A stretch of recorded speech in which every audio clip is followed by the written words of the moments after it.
A new Wordle puzzle is online. Click on the link to play. Listening to the following video may give you clues.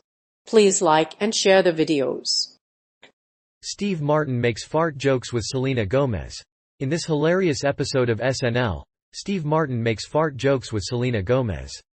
The actor and singer appeared as a guest in the sketch Only Murders in the Building, which he also wrote. This sketch centered on the naughty and nice aspects of women, from their sexuality to their hairstyles. In addition to being funny, it also featured a touching monologue from Selena Gomez. Steve Martin's Only Murders in the Building sketch. The best SNL sketches of the year are those centered around true crime podcasts, and The Only Murders in the Building, from Steve Martin and John Hoffman, is one of those examples. While the plot revolves around murder, the comedy is about the bond between the characters, not the crime itself. In fact, this sketch has been hailed as one of the most romantic shows on television. Selena Gomez made her SNL hosting debut this weekend. She was joined by Steve Martin for the sketch, and he gave her some advice for her monologue. She said it was surreal to be in the same room where Saturday Night Live takes place. And yes, it is true. The studio in which the sketch was filmed is the same one as the set of the film's sequel. Martin and Short played the characters perfectly. The sketch had a variety of guests, including Sting as the resident of Arcadia and Nick and Lane as the deli owner. The sketch had a nice pace, with varied tones. The only murders in the sketch were the ones that happened in the building, as the characters were mostly illogical. The title font of the sketch is similar to that of The New Yorker. Its title is in the style of The New Yorker, so it's no surprise that Martin and Short have a chemistry like no other. The hand-in-glove chemistry between the two is rare in television, and this hand-in-glove chemistry lends the sketch a solid foundation. Another SNL sketch from Martin's era was a classic. The sketch's central characters were neighbors in a posh Manhattan apartment complex, all of whom had the same obsession, a true crime podcast. Aside from Martin, the episode also featured the biggest pop star of our time and Tina Fey, who played the host of a podcast called All Is Not Okay in Oklahoma. Selena Gomez's monologue. This week on SNL, Steve Martin made fart jokes with Selena Gomez's monologue.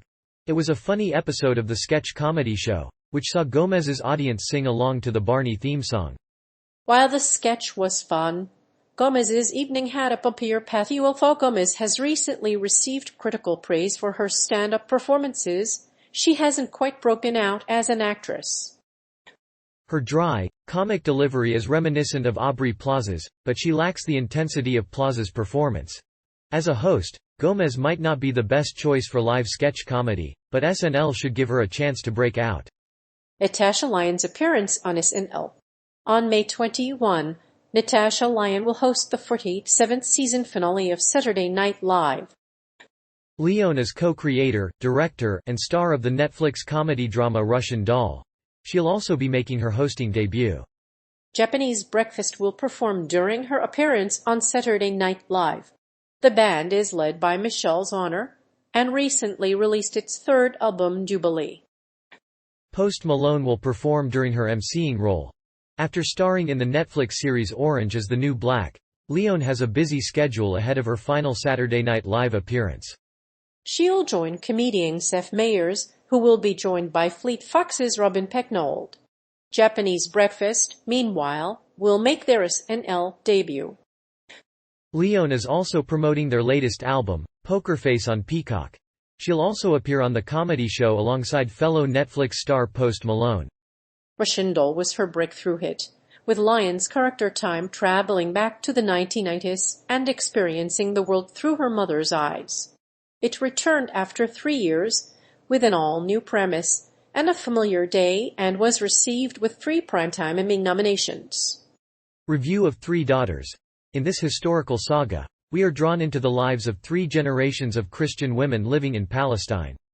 We learn about their struggles to stay afloat and survive the oppressive conditions of their homeland. The lives of these women are also interwoven with religious conflicts. I was moved to tears by the book's ending, which ended tragically for the women.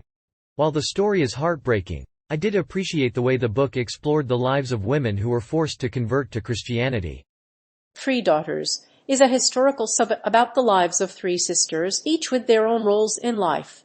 Three Daughters is a wonderful read for anyone interested in religion and family. If you've ever wondered about the history of Judaism, you'll find this book engrossing. Whether you're a believer or not, this story will leave you wondering what makes it so unique. Three Daughters is a complex story about three women with different personalities, lives, and loves. The characters in Three Daughters are both complex and well-developed, and I enjoyed reading about them. I found it difficult to put my finger on what happened to them, but I couldn't resist the ending. I'm very glad I read this book. The story's premise is a great. Onalthai's novel is a timely confluence of issues facing our world. From the rise of Islamist terrorism to the tension between the faithful and the secular, Three Daughters of Eve touches on these and other topics. It also tackles the gaping chasm between the rich and the poor.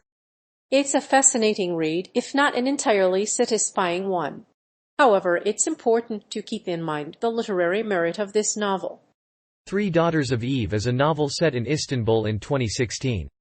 Peri, the main character, is a Turkish woman who attends Oxford University.